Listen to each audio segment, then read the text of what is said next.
Hi, and welcome back to Reflect Forward. I'm your host, Carrie Siggins, and I am so glad you are here today.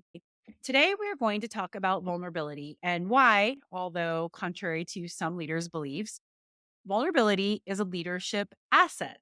Now, I know we've been conditioned to believe that leadership is about strength, about winning, about never showing your weaknesses, about being tough. And that couldn't be further from the truth.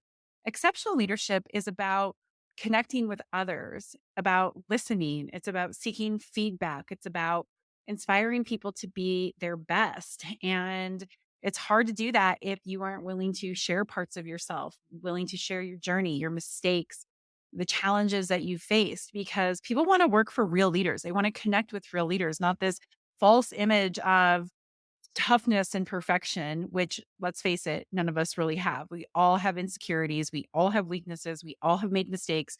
There's no way that we would be where we are as leaders if we wouldn't have done that. And that's what people want. They want to connect in with that realness because it makes their own struggles feel validated. Like, you know what? Even though I've made a mistake, which challenged in this area, I know if I persevere, I can get through it because look, the leaders who are my role models have done it too, and they're willing to share their battle stories. And so it's a really powerful tool to have in your tool belt, even though it can be really uncomfortable. So I'd like to share a recent experience I had with vulnerability and the impact that it made in two different instances. So the first one was a few weeks ago. I was giving a keynote to young professionals at a conference, and the topic was failure, why you should try it. And I shared my story of substance abuse issues and how I had to bounce back from completely hitting rock bottom and making so many bad decisions in my life that led me to laying on the floor of my apartment, overdosing, and $100,000 in debt, and how that failure helped me get to where I am today. In fact, that rock bottom is what got me to where I am today. And so I shared the story of how I embraced that failure even though I was filled with shame and I hated myself and I was really stuck and it was hard to see a way out. But by embracing it as a failure to learn from, I was able to take actionable steps and get myself out of that situation and start to take personal responsibility for everything that happened in my life, to start to understand myself better so that I could figure out why I made the decisions that I made and why I impacted myself and others the way that I did so that I could get out of kind of those low levels of health, that icky place, and become a leader who is worth following. And it was a very emotional story. It still makes me emotional to share it, especially when I talk about my mom and how she helped me. And when I share just how, just in what a dark place I was. It was a really tough time in my life. And I didn't know if I was going to make it. I didn't know what the future would look like. And it was really tough. And I got a little bit emotional on stage as I shared my story. And afterwards, as I was signing books, dozens and dozens of people came up to me and they wanted to share their stories of struggle, of adversity, of addiction, of dealing with parents or siblings or friends who have addiction issues in their lives. And several people got emotional as well. And they really shared how much me sharing my story impacted them and inspired them to make different decisions in their lives. In fact, one young woman sent me a message on LinkedIn and said, "You know what? I was afraid of making this big decision in my life. And I've been second guessing myself, but I know that it's what I need to do. And your story inspired me to do it. I'm going to go do it right now. Thank you." And I really appreciated hearing those things because what it does is it reminds me that people connect through vulnerability. People are inspired by vulnerability. And if by sharing my story, I can help one person improve their lives or make a different decision or go for something that's big or face a problem that they've been sweeping under the rug, then it's worth it. And that's what leadership is. It's about inspiring people to be their best. And you cannot do that if you are not willing to share your own challenges, your own struggles, so that people can see I might be in a really bad place now. I might be really struggling or really challenged, really having a lot of self doubt, but I can do it. I can do it if I take action, if I take responsibility, if I speak up, whatever it is that you can role model for them through being vulnerable, then they believe that they can do it themselves. It is such a powerful thing. Now, it doesn't mean that you have to get on stage and share your deepest, darkest secrets, right? That's not for everybody. And I recognize that.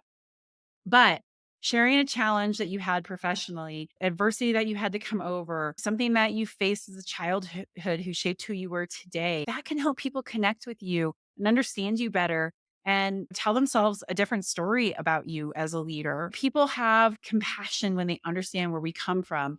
And that's what we want, empathy and compassion in the workplace. And we can't do that if we are not willing to express vulnerability as leaders and encourage our team to be vulnerable as well. So that brings me to my second example of vulnerability. A few months ago, we had all of our global team in Durango to celebrate each other. We do kind of a Christmas in July kind of a picnic. And so everybody from around the world was here, and we were having a meeting, and we did an icebreaker to have a little bit of a team building moment. We had several new people on the team, and some people haven't seen each other for a year face to face. So we wanted people to connect. And so I asked the team the question, tell a story or a time where something happened to you or you did something that really shaped who you are as an adult. So something from your adolescence or from your teens, but it shaped who you were. And now a lot of my team has gone through this with me for years and years and years. So lots of people are comfortable sharing stories and getting vulnerable, but you could see on a few people's faces that they were not comfortable, that this was very concerning. What am I going to have to share? And so I started by sharing a story of how my mom, when I was 12, 11, 12, 13, started going back to college, and she would drive 60 miles each way a couple days a week from Montrose, Colorado to Gunnison, Colorado, at Western State University so that she could get her teaching degree. She never finished college after high school, and she really wanted to be a teacher. And so she would make this treacherous drive, especially in the winter. And we would go up there in the summers with her. And we even stayed in the dorms one summer, which was really exciting as a 12-year-old. But I remembered her passion and her drive to create a better life for herself and her crazy hard work to make sure that she was taking care of my brother and me. And it really shaped my work ethic and my desire to go to college because I didn't want to be in my 40s going back to school. I didn't want to struggle like she struggled. And I was also so inspired by her tenacity to get it done. And that shaped a lot of who I was. So I shared that story because that's like an impactful one, but it's not like super scary. Like, okay, I'm sharing my deepest, darkest secrets. And so people went around the room and they shared their stories as well. And a couple people, when I came to them, they were like, I don't have a story yet. And I could tell that they were really uncomfortable. And then we'd go a few more people. And then I would say, are you ready to share? And one person said, yes, I'm ready. And then another person was like, nope, I'm not ready. Nope, I'm not ready. And so it came to the very end and I said, okay, are you ready to share? And I saw him take a deep breath and he said, yes. And he told the story about one of his first jobs and some advice his father gave him. And it was so touching. Not only was the story touching, he nailed it. He did such a great job because it definitely helped everybody understand more about his background and how he views work. But it was also inspiring to see somebody who was really uncomfortable build up the courage to tell a personal story, something that felt deeply personal to him, to be able to connect with his colleagues. And so it was beautiful. It was amazing. And everybody walked out and was like, that was such a great icebreaker. It took too long because people do want to share their stories, but it was awesome. And afterwards, he came up to me and he said, that was really uncomfortable for me. I've never done that in the work situation. But I was so inspired by people's stories and it helped me understand them, especially being a new teammate, that I wanted to do it too. And so I hope my story was okay. And I said, your story was perfect. Your story was you. It was what you felt comfortable sharing. And I so appreciate that you found the courage to be able to do it. And he was like, I love this company. I love this team. It's so great to be part of a company with teammates who care about each other. So that is the power of vulnerability. Like it can create a entirely different culture. It gives people the ability to connect with each other. It's paramount for leaders today to integrate vulnerability into their leadership styles and into their culture. Because let's face it, leadership is not about this facade of perfection. It's about being genuine and relatable. Authentic leaders are not afraid to showcase their strengths and acknowledge their weaknesses, acknowledge their flaws. And doing so helps foster a culture of trust and collaboration because people want to work with people who they like, who they know, who they understand. And you cannot do that unless you, as a leader, show your human side. Share your aspirations, your challenges, your dreams, your setbacks. It's about that shared human experience that says, I understand you. I'm here with you. I see you. We have these shared experiences. Okay, so how do you do it if you're that person who says, "Mm-mm, no way, not me, I cannot be vulnerable"? Well, first of all, you're not alone. A lot of leaders, a lot of people really struggle with vulnerability. And so I want to talk today a little bit about how you can make it not so daunting because you can take small steps every day. It doesn't have to be getting on stage and telling your deepest, darkest secrets. All right. So, first, start small. You do not have to do a major revelation. You can do a small revelation. Discuss a challenge from earlier in your career or a lesson that you learned when you made a mistake. Talk a little bit about the things that you care about. Admit that you made a mistake. You can make it easier when you start small. So, just try it. A little step, a little bit more vulnerable. Get outside that comfort zone just a little. And then over time, you'll be able to be more open about who you are. I didn't tell anyone on my team my story for the first 2 years that I worked at Stone Age. In fact, when I did finally share it, it was at a team building session where we were building trust, and it felt for the first time safe just to say exactly what had happened. And I was so scared. And what it did is it opened up so many more conversations. People were so much more vulnerable about their challenges and their setbacks. And if I wouldn't have done that, it wouldn't have created the safe space to be able to do it. But it didn't just happen my first week. Hey, guess what, everybody? I'm struggling with addiction and I'm a mess. No, like that's not how you do things. I started by starting small and building that trust and sharing small revelations that made it feel safer and safer and safer until I was ready to share my bigger story. Ask for feedback and act. Asking for feedback is one of the biggest ways to show vulnerability. Why? Because you're asking people to tell you what they think of you, and that can be scary. And it shows that you have vulnerability when you're willing to say, "Hey, I'm struggling here and I need your help. Can you please give me some feedback on this situation?" So, asking for feedback is another easy, maybe safer way than some big revelation to show vulnerability. The next thing is listen better. And this might seem a little bit odd, but when you listen and you listen to understand, when you listen actively, it helps you understand where others are coming from. And then it allows you to respond with more openness and transparency. If you're not listening and you just assume that you understand what's going on with the person and why a person did something, why a person made a different decision, you are robbing yourself of the opportunity to really understand that person, to build that connection. And then that creates an opportunity for you to say, "Hey, you know what? I know exactly how you're feeling. Something like this happened to me before too, or I made the same type of mistake. Let's work through it together." But if you don't pause and listen and get to know people and seek to understand, you miss opportunities to connect and share vulnerability.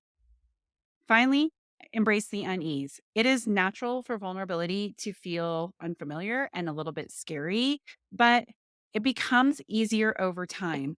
But if you're wanting to avoid feeling uneasy, avoid feeling that discomfort, and you don't embrace it, then you'll never understand, you'll never learn the power of vulnerability.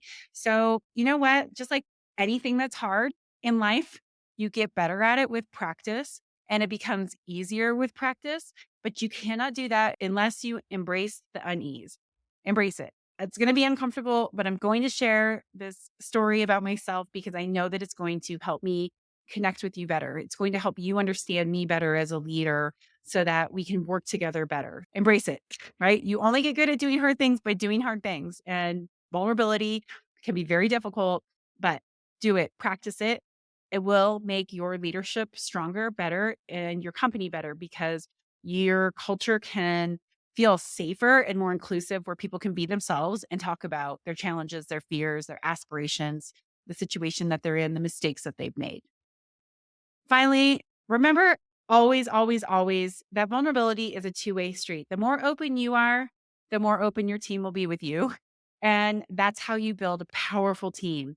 My team at Stone Age, we've been doing this together for a long time, but we work together so well because we are not afraid to get vulnerable with each other. And it hasn't always been easy and certainly has caused discomfort for certain people, for any of us, really. But we are a stronger team because we all look at vulnerability as a two-way street. We share experiences, we struggle together, we win together, and we do that through vulnerability. Remember that vulnerability is never a weakness, it's always a strength. Always a strength. People connect with authenticity, with transparency, and with vulnerability. They are not just buzzwords, they are significant leadership traits that will drive impact. So, hopefully, this has inspired you to be genuine, to be honest, and to be a little bit more vulnerable with your team.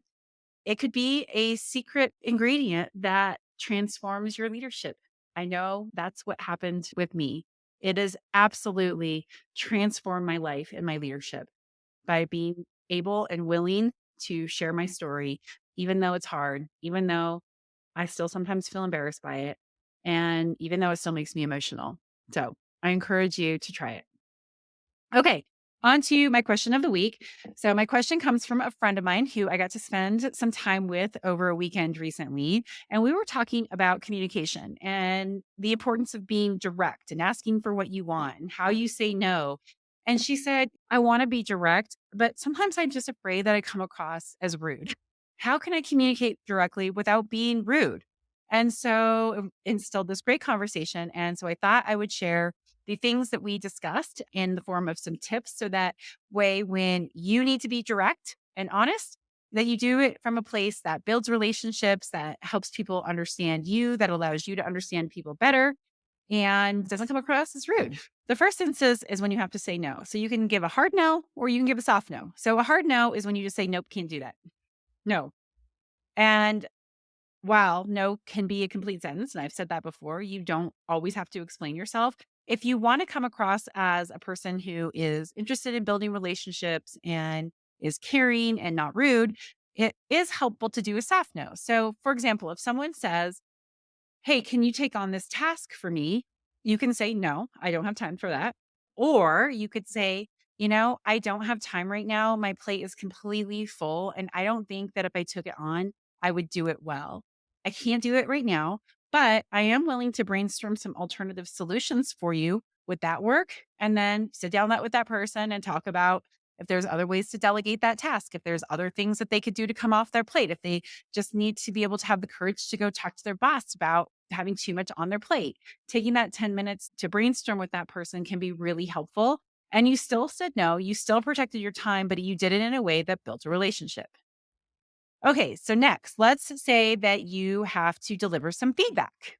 You can just deliver feedback. Let's say someone's late for meetings all the time and say, you know what, you're late for meetings all the time, and it proves that you don't care about this team. That is not effective. That is too blunt, too direct, and could be perceived as rude. Instead, remove your emotion from the conversation and talk about facts and observations and ask questions. So, here's how you could do it instead. Hey, you've been late to the past few meetings and it can be disruptive to the team because we have to start over again. And I'm just wondering if there's something that's going on. Is there something that I can help you with? Is there something that you'd like to talk about? And that way, maybe we can address why you're late to meetings and see some improvement here. You still are being direct. You're addressing it, you're observing the facts, it's disruptive to the team, but you're not making assumptions about why that person is late to the meeting. And you're not saying you statements like you don't care, which you actually don't know if they don't care. That's just your perception, not a observable fact. Focus on facts, ask questions, and do not make assumptions when you're delivering feedback. That will be much more helpful. When you do give feedback, always remember I want to be helpful, I want to be kind, and I want to be direct, and couch your feedback in those terms. So the next one comes when you are expressing your opinions. A lot of times we can come across as aggressive and rude when we're talking about our opinions. And I recommend using I statements. I think this, I feel this way. That makes it a lot easier to make people feel like you're not making an accusation or casting blame or pointing them out in a conversation, which makes them defensive. So you say, hey, this is what I think. Here's my ideas. This is what I'm experiencing. What do you think? And couch it in a way that allows for dialogue rather than I'm right, you're wrong, because this is my opinion. You are this way because I think this way. That's not an effective way to communicate your opinion. So do experience shares. Use I terms like I feel, I experience. That's my favorite one. It's really easy to argue with I think and I feel, right? Someone could say, well, you're wrong when you say I think, or someone could say, you shouldn't feel that way when you say I feel. But when you say, hey, this is how I'm experiencing this, that's a really good way to be able to express your opinion, but also say, hey, I'm owning that it's my opinion and I might not be right. So it allows for dialogue in a conversation. And then finally, when you are asking for something, this is so important. Be considerate and grateful and not commanding or demanding. Right? I think everybody should ask for what they want. It's always a no if you don't ask. It still might be a no if you ask, but you never are going to know if you don't ask. So make those requests, but be grateful, be polite, be considerate. Hey, I really need help with this. Would you have time to be able to help me? Thank you so much. I am so grateful for your help with this. I appreciate it. Can I return the favor? That is so much better than saying, I need this from you and I need it tomorrow. Thank you. That is demanding. That can be perceived as rude. So, those are the different things that we talked about. Hopefully, that gives you some insight in how to be able to have very direct conversations, to ask for what you want, to say no to something, to give feedback, to express your opinion in a way that builds relationships and creates the opportunity to stay in dialogue rather than turning people off and shutting people down.